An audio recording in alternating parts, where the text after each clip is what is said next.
그리고 지난주에 오셨던 우리 장로님 가정과 우리 집사님들 다 환영합니다. 우리 한 번 더 환영의 박수 부탁드리겠습니다. 감사합니다. 네, 오늘은 기도는 하나님의 뜻을 이루는 도구라고 하는 제목으로 하나님 말씀을 전하겠습니다. 지난주에 제가 이제 위로에 대해서 설교를 했는데요. 사실은 진정한 위로라고 하는 것은요, 하나님이 네 아픔을 알고 있어, 또 하나님이 너를 위로해 주셔 라고 하는 것도 위로가 될 수 있지만, 사실은 우리 인간에게 가장 근본적인 위로라고 하는 것은 뭐냐면 기도다라고 할 수 있어요. 그래서 이 시간에 우리가 기도라고 하는 것이 우리에게 왜 필요한 것이고, 또 기도라고 하는 것이 왜 우리에게 중요한 것인지, 이런 말씀들을 살펴볼 텐데, 특별히 오늘은 기도는 하나님의 뜻을 이루는 도구라고 하는 제목으로 하나님 말씀을 여러분 듣기를 원합니다. 여러분, 우리가 누군가에게 기도를 왜 해야 됩니까? 라고 하는 질문을 받는다면 여러분들은 어떻게 대답을 하시겠습니까? 우리는 옛날에 교회를 다니면서 이렇게 배웠어요. 기도는 영혼의 호흡입니다. 사람이 숨을 멈추면 죽으니까, 마찬가지로 기도를 멈추면 죽으니까 기도해야 됩니다. 뭐 이런 식으로 얘기를 들었습니다. 또 어떤 경우는 이런 분들은 이렇게 얘기하는 분들이 계십니다. 성경에서 쉬지 말라고 기도했으니까 우리는 기도해야 됩니다. 또 어떤 분들은 예수님이 기도하라고 그랬습니다. 그래서 기도해야 됩니다. 또 어떤 분들은 기도해야 축복을 받으니까 그래서 기도해야 됩니다. 뭐 여러 가지 이유들을 많이 합니다. 그런데 그동안 이렇게 배웠던 기도의 그 교훈들이 다 성경에 있고 맞습니다. 그러나 사실은 그러다 보니까 기도가 뭐가 되냐면 우리의 의무가 돼버린 거예요. 신앙생활하는 사람들에게서는 기도를 꼭 해야 되는 것, 어떤 예수 믿는 사람들은 반드시 기도를 해야 되는 중요한 의무, 하나의 책임. 그래서 교회를 다니다 보면 자꾸만 뭐 해야 되는 이렇게 책임들이 많이 이렇게 늘어나는 것들을 이렇게 경험하게 되죠. 그러나 여러분, 사실은 그것은 기도에 대해서 제대로 이해한 것이 아닙니다. 여러분, 기도라고 하는 것은 우리의 의무이기도 하지만 사실은 우리가 누릴 수 있는 즐거움이요, 하나의 특권이고, 어쩌면 우리 예수 믿는 사람에게 있어서는 가장 큰 행복이다라고도 말할 수 있다는 것입니다. 여러분, 예수님께서는요, 특별히 그래서 굉장히 기도를 즐기셨던 분입니다. 굉장히 기도를 열심히 하셨던 분이다라고 하는 것이에요. 특별히 예수님께서는요, 사역을 시작하실 때도 40일 동안 금식하시면서 하나님 앞에서 어떻게 하셨습니까? 기도하시면서 하나님의 그 사역을 시작하셨고요. 또 12명의 제자를 뽑을 때도 예수님께서는 밤새도록 철야 기도하시고 나서 제자를 뽑으셨습니다. 십자가를 지는 그 고통의 앞날, 그 바로 전에도 예수님께서는 겟세마네 동산에서 어떻게 하셨습니까? 땀방울이 핏방울이 되도록 기도하셨죠. 예수님의 기도는요, 사실은 해야 된다라고 하는 의무감 때문이 아니라 하나님하고 연결된 굉장히 중요한 끈 가운데 하나였다는 거예요. 그래서 어쩌면 예수님의 사역에 있어서 가장 중요한 것은 뭐라고 말할 수 있냐면 기도다라고 얘기를 해도 과언이 아니에요. 이런 일이 있었습니다. 예수님께서 하루는 밤늦게까지 병자들을 고쳐줬는데도 불구하고 사람들이 다 예수님에게 그날 밤에 충분히 치료를 받지 못했습니다. 그래서 이제 돌아가고 예수님과 제자들은 방에 이제 잠이 들었는데 예수님께서 이제 제자들이 아침에 일어나 보니까 빨리 지금 밖에서 이제 병자들은 그 전날 치료 못 받은 병자들이 예수님, 우리 병을 좀 고쳐주세요 라고 얘기를 했는데 보니까 예수님이 안 계신 거예요. 그래가지고 제자들이 옳다구나 하고 일어나서 갔는데 어디였습니까? 예수님께서는 따로 한적한 곳에 가셔서 기도를 하고 있었죠. 그래서 예수님에게 이렇게 얘기를 했습니다. 예수님, 사람들이 지금 새벽부터 와가지고 병을 고쳐달라고 합니다. 그런 예수님, 빨리 가서 지금 기도할 때가 아닙니다. 지금 빨리 가서 병 고쳐주셔야 됩니다. 이렇게 얘기를 했는데 예수님께서는 이렇게 얘기하시죠. 다른 마을로 가자. 내가 복음을 증거하기 위해서, 전도하기 위해 왔다. 이렇게 말씀하시면서 그 수많은 병자를 다 뒤로 하고 다른 마을로 가버리셔요. 여러분, 예수님께서는 기도하시면서 철저하게 사람의 요구가 아니라 하나님의 뜻을 따라서 걸으셨다라고 하는 것입니다. 실제로 예수님은 여러분 기도하지 않으셔도 되는 분이에요. 왜요? 예수님은 하나님이시기 때문에 그렇습니다. 그럼에도 불구하고 예수님께서는 하나님 아버지와 기도를 통해 긴밀하게 관계를 가지시면서 하나님의 뜻을 아름답게 이루어 가셨다라고 하는 것이죠. 그래서 여러분, 우리도 하나님 앞에서 신앙생활할 때 이 기도라라고 하는 것에 대해서 단순하게 우리 예수 믿으니까, 혹은 해야 되니까, 혹은 축복을 받아야 되니까 라고 하는 개념이 아니라 정말로 이 기도라고 하는 것이 어떤 것인지를 다시 한번 발견하면서 우리도 기도의 즐거움, 또 그 기도의 가치를 발견하고 기도하는 주의 백성들이 될 수 있기를 주의 이름으로 축원합니다. 제가 여러분 신앙생활 저도 이제 뭐 상당히 짧은 시간 동안 한 것이 아닙니다. 그런데 오늘도 제가 이제 기도에 대해서 말씀을 준비하기 위해서 쭉 제 인생을 돌아봤어요. 그런데 제 인생 가운데 가장 큰 영향력을 미친 것은 뭐였냐면 기도였어요. 기도요. 제가 지금까지 여기까지 올 수 있었던 것, 내가 지금까지 살아올 수 있었던 것, 그 모든 것들이 다 뭐였어요? 기도였다라고 하는 것입니다. 여러분, 오늘도 또 하나의 설교를 듣는구나 그런 마음으로 듣지 마시고, 정말 오늘 말씀을 듣는 가운데 여러분들이 기도의 사람이 될 수 있다면, 또 말씀을 전하는 저도 기도의 사람이 될 수 있다고 한다면 이 시간은 너무나 여러분들에게 가치 있는 시간이 될 줄 믿습니다. 자, 그렇다고 한다면 우리 그리스도인들이 기도한다라고 하는 것은 어떤 의미일까요? 그것은요, 우리 예수 믿는 사람들이 기도한다라고 하는 것은 하나님의 뜻을 이룬다라고 하는 것입니다. 하나님의 일을 한다라고 하는 거예요.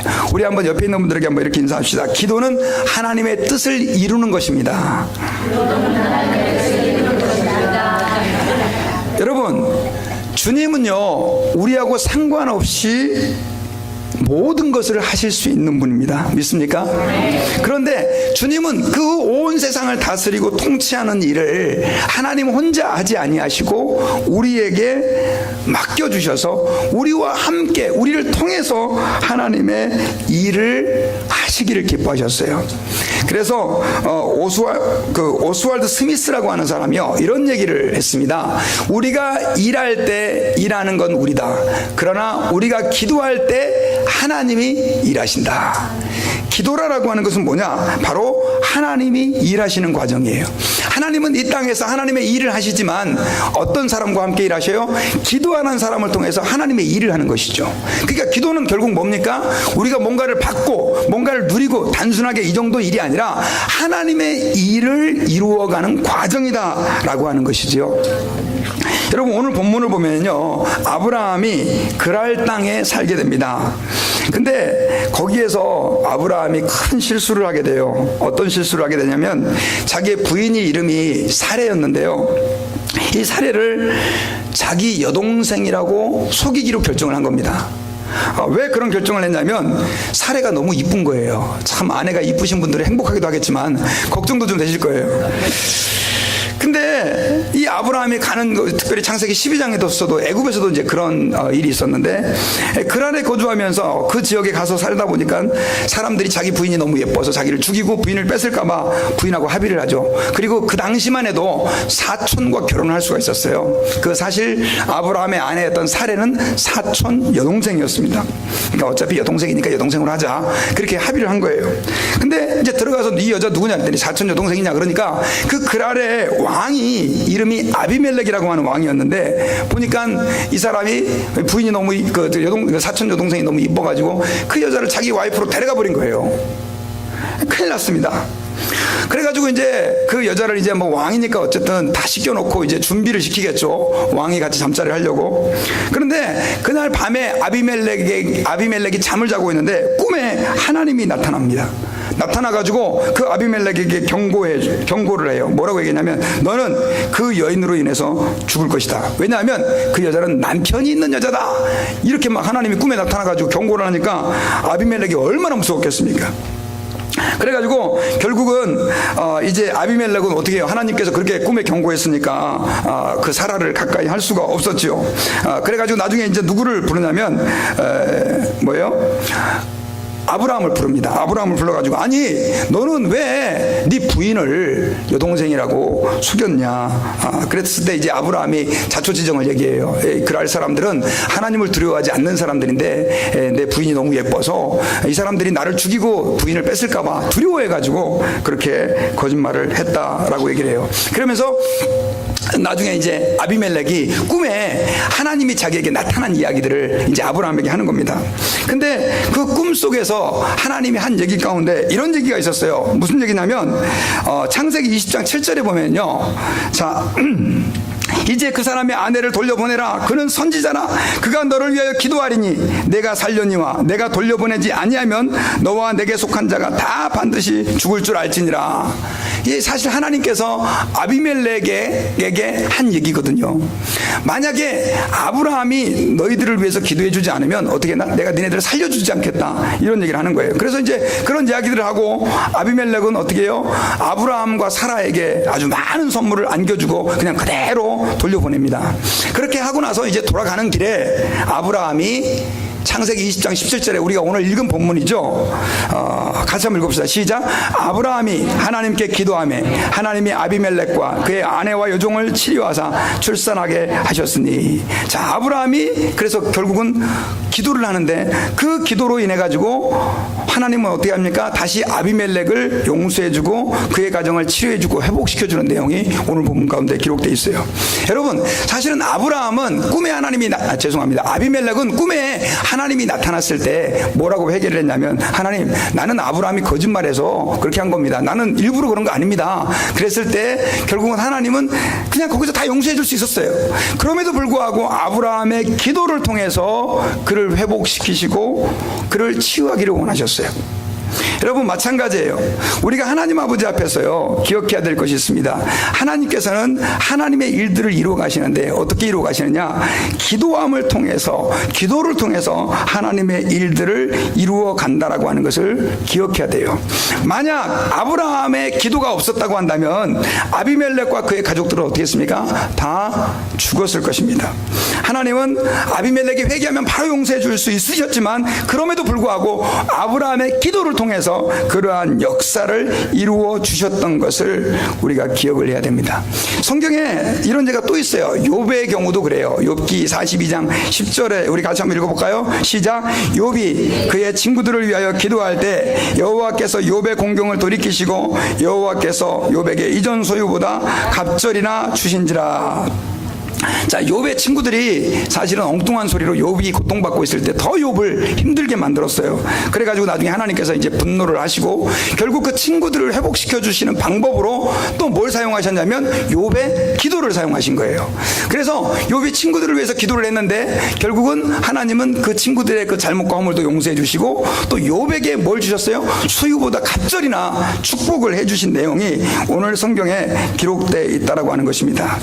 그리고 어저께 이제 지난주죠, 토요일날 저희가 함께 기도의 시간에 이렇게 나눴던 말씀인데요, 이것은 사실 하나님께서 기도를 통해 일하신다라고 하는 것을 더 구체적으로 우리에게 보여주시는 말씀이에요. 주 여호와께서 이같이 말씀하셨느니라. 그래도 이스라엘 족속이 이같이 자기들에게 이루어주기를 내게 구하여야 할지라. 내가 그들의 수요를 양떼같이 많아지게 하되. 이게 무슨 말이냐면요, 하나님은 이스라엘 백성들이 말을 안 들면 그들을 징계하고 심판하시겠다고 말씀을 하셨어요. 그런데 하나님이 그래도 다시 그들을 용서하고 회복시켜 줄 것이라고 하는 은혜로운 약속을 해주신 거예요. 근데 그 약속을 그렇게 해주시고 나서 마지막으로 결론적으로 하나님이 무슨 얘기를 하냐면, 주 여호와께서 이같이 말씀하셨느니라. 그래도 어떻게 해요? 이스라엘 족속이 이같이 자기들에게 이루어 주기를 내게 구하여야 할지니라.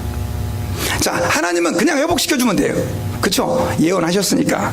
그런데도 불구하고 하나님은 그들을 어떻게 회복시켜주기를 원하셨느냐? 기도하는 것을 통해서 이루어 주기를, 그 뜻을 이루시기를 원하셨다라고 하는 것이에요. 여러분, 오늘도 마찬가지입니다. 하나님은 우리에게 엄청난 축복과 또 우리를 통한 놀라운 일들을 계획하고 계십니다. 그런데 우리가 기도하지 않으면요, 하나님이 우리를 통해서 그 일을 이룰 수 있습니까? 하나님이 이룰 수 없는 게 아니라 이루지 않으시죠. 그래서 우리 예수 믿는 사람들이 하나님 아버지 앞에서 기도해야 되는 거예요. 여러분, 우리 주님은 우리를 위로해 주시는 하나님이에요. 제가 지난주에 그런 얘기를 했어요. 사망의 음침한 골짜기를 다닐지라도 해를 두려워하지 않을 것은 주께서 나와 함께 하심이라. 그런데 그 축복은 누가 경험할 수 있느냐? 기도하는 자가 경험하는 거예요. 기도하지 않는 사람은요, 사망의 음침한 골짜기를 다닐 때 주님이 함께 하신다는 걸 몰라요. 그리고 그 은혜를 경험할 수도 없게 되는 것이죠. 그래서 여러분, 저와 여러분들은 예수를 믿고 하나님의 자녀가 되었다면 이제는 어떤 삶을 살아야 되느냐? 기도하는 삶을 살아야 되는 줄 믿습니다.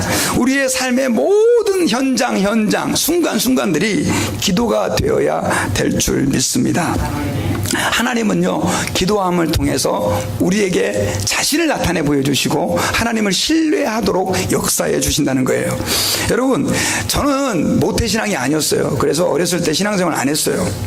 그리고 뭐 교회 다닌다는 것, 하나님에 대해서도 잘 몰라요.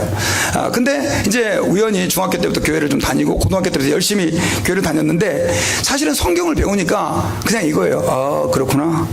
하나도 삶이 안 변하는 거예요. 왜냐하면 그냥 뭐 성경책 뭐 좋은 말씀이구나. 그래도 또 특별히 잠언서 같은 데 보면 우리 삶에 필요한 몇 마디 말씀, 이거 좋은 말씀이에요. 다른 성경은 좀 와닿지가 않는 거예요.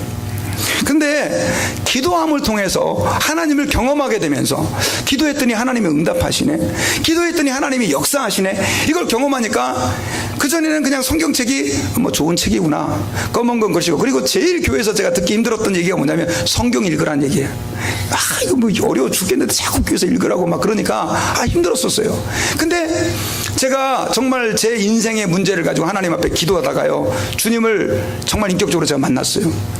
정말 하나님이 살아계시는구나 하는 것을 기도하는 가운데 제가 체험하고, 정말 하나님은 나를 사랑하시고 나를 위해 예수님을 보내주신 분이라고 하는 것을 경험한 다음부터는요, 성경책이 다르게 보이는 거예요. 저는 책 읽는 게 참 힘들었던 사람이에요. 책이 거의 수면제입니다. 잠이 안 올 때는 성경책을 딱 피면 5분 안에 잠이 드는 그런 사람이었어요. 그런데 그때부터는 성경 말씀이 너무너무 귀하고 가치 있게 느껴지는 거예요. 여러분, 특별히 성경책이 읽기가 힘드시고 아직도 하나님이 저 멀리에 계시는 것 같고, 정말 내가 구원받았나, 내가 정말 하나님의 자녀인가 의심되는 분들 계십니까?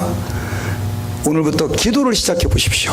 기도하다 보면 기도하는 가운데 하나님은 우리를 만나 주시고요, 그 다음에 기도하는 가운데 하나님이 우리 가운데 일하신 분인 것을 우리가 경험하게 되어지는 것입니다. 자, 여러분, 이런 얘기가 있었어요. 미국에 어느 그 마을에 가난한 과부가 살고 있었습니다. 근데 이 여인에게 큰 걱정거리가 하나 생겼어요. 왜냐하면 그 한국도 이제 그 청구서라고 그러고 미국은 비리라고 그러죠. 비리 날라왔는데 어마어마한 금액의 그 비리 요금 청구서가 날라온 거예요. 근데 봤더니 이게 다 이미 옛날에 돈을 낸 거예요. 얼마 전에 남편이 돌아가셨는데 사실은 다 이제 그 계산한 건데도 불구하고 뭔가 잘못됐는지 청구서가 날라온 거예요. 그래가지고 전화를 했답니다. 이거 우리 다 돈 낸 건데 어떻게 된 거야? 우리는 안 받았다. 그러면서 돈을 계속 내라 그러는 거예요. 그래가지고 이제 이 여자가 영수증을 찾기 시작한 거예요. 왜냐하면 그 돈을 낸 기억이 있어서. 근데 아무리 찾아봐도 영수증이 없는 거예요. 그리고 그 비를 낼 만한 돈도 자기는 가지고 있지 않았고, 뭐 사실 작은 일이지만 그것 때문에 스트레스를 엄청나게 받고 있었어요. 그러던 차에 그 여인은 이제 뭐 작은 일이지만 하나님, 나 이거 큰일 났습니다. 이거 어떻게 해야 됩니까? 해가지고 그 영수증을 찾게 해달라고 기도를 했다는 거예요. 간절히 기도를 했는데 며칠 지나자 집에 수구머니 돈을 걷는 사람이 문을 두들기고 들어온 거예요.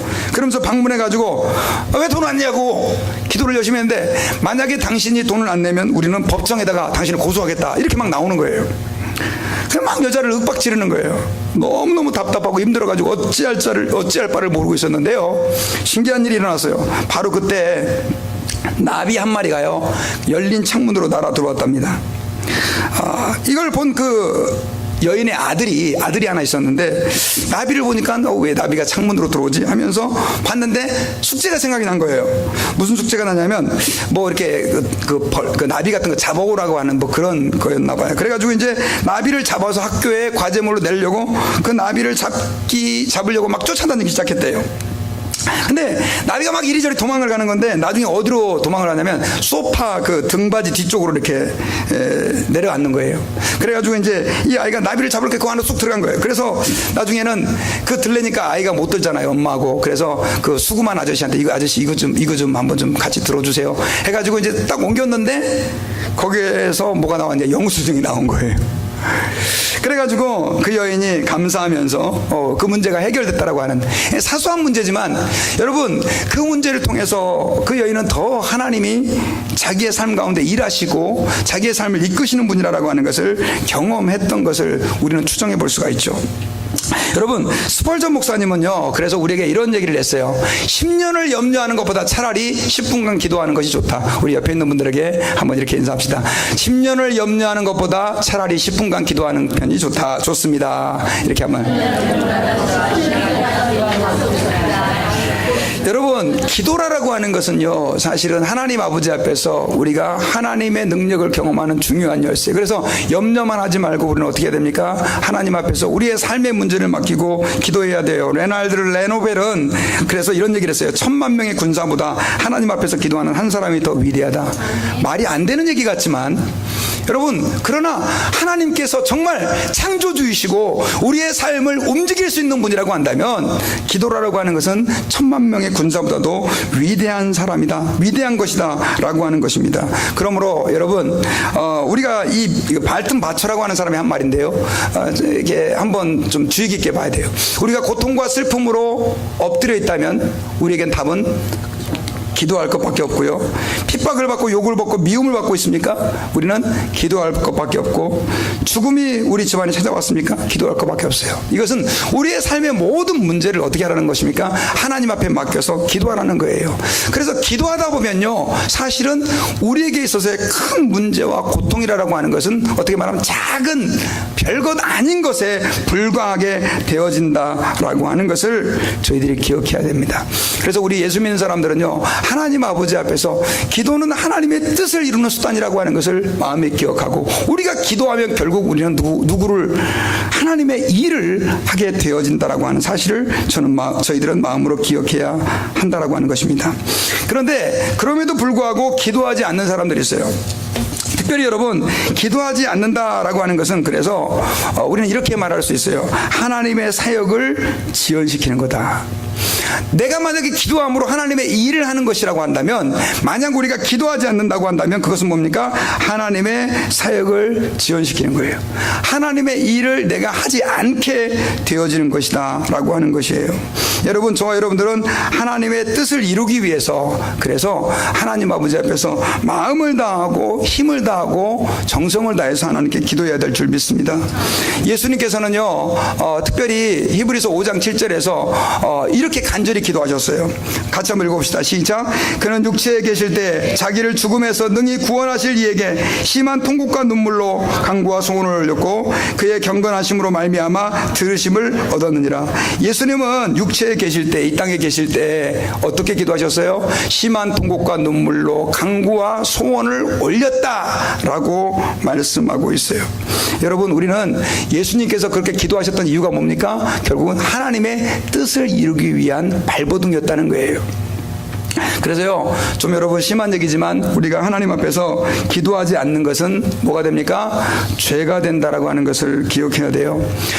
여러분, 모세 율법에 특별히 하나님께서는요, 죄송합니다. 다니엘서 9장 13절에 보면은요, 이런 말씀이 있어요.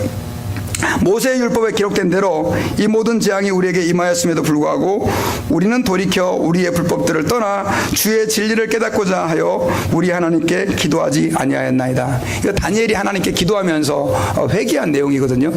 그런데 여기에서 다니엘이 한 얘기는 뭐냐면, 하나님의 재앙을, 그러니까 하나님 모세의 율법을 떠나서 하나님의 재앙이 우리에게 미쳤는데도 불구하고 우리가 하나님 아버지 앞에서 뭐하지 않았다? 기도하지 않았다라고 하는 것을 그가 깨닫고 있는 것이죠.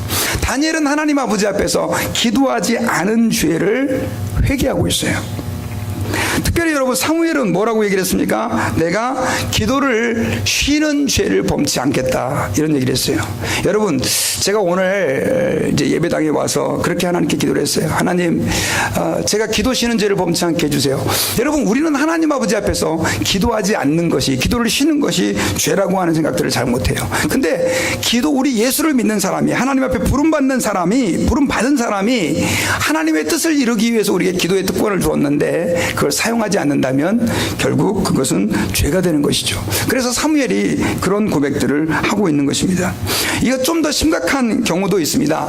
아사 왕 같은 경우는요, 역대하 16장 12절에서 보니까, 아사 왕이 왕이 된 지 39년이었었어요. 그런데 그가 병이 들었어요. 그래서 죽게 됐는데, 근데 성경에서는 보니까 그가 여호와께 구하지 아니하고 누구에게 구했더라? 의원들에게 구했더라. 그래서 어떻게 합니까? 하나님이 이걸 굉장히 싫어하셨어요. 그래가지고 결국은 아사 왕을 죽게 만들게 됩니다. 여러분, 하나님께서는요, 우리 예수 믿는 사람들이 기도하지 않는 것을 죄로 보세요. 우리 예수 믿는 사람들에게 엄청난 특권과 하나님의 함께 일할 수 있는 은혜를 주셨는데도 불구하고 그것을 사용하지 않는다면 그것은 하나님이 기뻐하지 않는 것이다 라고 하는 것을 저희들이 기억해야 됩니다. 그래서 우리는요, 하나님의 백성들은 어떻게 되느냐? 하나님 앞에서 끊임없이 기도하면서 하나님의 그 역사를 이루어가는 주의 자녀들이 되어야 된다라고 하는 것입니다. 특별히 우리가 기도할 때요, 하나님께서 우리에게 주시는 축복이 하나가 있는데 그것은 뭐냐면, 여러분, 우리가 하나님 앞에 연약하잖아요. 그런데 우리가 기도할 때 결국 우리는 그 모든 연약함들을 극복할 수 있는 무엇을 얻게 돼요? 힘을 우리가 얻게 되어지는 것입니다. 우리 삶 가운데 여러분 많은 문제가 있죠. 그런데 우리가 기도한다 그래서 사실은 그 문제가 당장 해결되고 없어지고 그러진 않습니다. 그러나 우리가 기도할 때 오히려 우리는 그 기도하는 가운데 우리가 하나님 앞에서 우리의 내면이 강해지고 그 문제를 극복할 수 있는 그 다음 권능과 은혜를 입게 되어진다라고 하는 사실을 기억해야 됩니다. 근데 여러분 문제가 있어요. 어떤 문제가 있냐면 기도가 그렇게 우리의 생각처럼 쉽지가 않다는 것이죠. 우리가 기도해야 된다는 걸 알고 있지만은 때로는 우리 예수 믿는 사람들이 기도해야 된다라고 하는 책임감은 가지고 있지만 기도가 이렇게 귀하고 가치 있는 일이라고 하는 것을 알고 있지만 어떤 때는 내가 너무 피곤해서 또 시간이 없고 의지가 약해서 그 다음 또 게을러서 기도하지 못하는 경우가 많이 있죠. 그러나 여러분, 기도라고 하는 것은 하나님께서 우리에게 주신 축복의 짐이라고 말할 수 있어요. 어떻게 말할 수 있느냐? 여러분, 어떤 사람이 이렇게 시계, 괴종시계가 있잖아요. 추가 이렇게 왔다 갔다 하는데 너무 시계가 그렇게 무거워 보여가지고 그 줄을 떡 떼어냈대요. 어떻게 되겠습니까? 시계가 멈춰버리죠. 마찬가지예요. 기도라고 하는 것이 어쩌면 우리에게 짐처럼 여겨집니다. 때로는 힘들고 어렵죠. 그러나 그 기도가 결국은 시계가 되게 하는 것은 그 괴종의 추인 것처럼 마찬가지로 기도가 우리 예수 믿는 사람의 삶을 지탱하는 능력이 되어진다라고 하는 것을 기억해야 됩니다. 여러분, 만약에 새가 이렇게 하늘을 날아가는데 날개가 너무 귀찮아요 라고 말한다고 한다면 여러분, 그 말이 안 되죠. 새가 날개 때문에 하늘을 날 수 있는 거예요. 우리 예수 믿는 사람들이 여러분, 기도가 마치 아주 불편하고 힘들고 어려운 삶의 짐처럼 여겨질지 모르지만 그러나 그 기도가 마치 새의 날개가 새를 날게 하는 것처럼 우리에게 하나님의 능력이 된다라고 하는 사실을 기억해야 됩니다. 비행기의 날개도 마찬가지고 돛담배와 배도 마찬가지예요. 배에다 옛날에는 그 큰 돛을 달아서 배를 움직였잖아요. 이거 너무 귀찮아요, 무거워요, 힘들어요. 하지만 그 돛이 어떻게 합니까? 배를 나가게 하는 것처럼 우리에게 있어서의 그 기도라고 하는 것이 때로는 무겁고 힘들고 어려운 짐처럼 여겨진다 할지라도 우리가 하나님 아버지 앞에서 매일매일 우리의 삶을 기도하며 하나님께 맡기며 나아갈 때 결국은 하나님께서 우리를 통하여 아름답게 일하신다는 사실을 여러분 기억하시기를 바랍니다. 저는 이제 말씀의 결론을 맺겠습니다. 하나님께서요, 특별히 우리에게 기도에 대해서 너무 이렇게 강조하시고 그 다음 또 기도를 해야 된다고 말씀하시고 예수님께서 그 본을 보여주셨는데 우리가 기도해야 되는 가장 중요한 이유는 뭐냐면 기도를 통해서 하나님은 일하시고 하나님의 뜻을 이루어 가신다라고 하는 것입니다. 성경의 수많은 일들이 결국 기도를 통해서 이루어졌습니다. 우리 삶 가운데는 때로는 고통스러운 일들이 있습니다. 가정의 문제, 직장의 문제, 삶의 문제 많이 우리에게 산적해 있어요. 그러나 여러분, 그 가운데 우리가 하나님 앞에 기도로 그것을 붙들고 나아갈 때 하나님 어떻게 하십니까? 그것들을 통해서 하나님의 뜻을 아름답게 이루어 가시고 고통받는 자를 위로해 주시고 치유할 자를 치료하시고 회복이 필요한 곳에 회복의 역사를 허락해 주신다라고 하는 것입니다. 그래서 힘들고 때로는 어렵다 할지라도 하나님 앞에서 기도하면서 주의 역사를 아름답게 이루어가는 저희들 모두가 되시기를 주의 이름으로 축원합니다. 기도하겠습니다.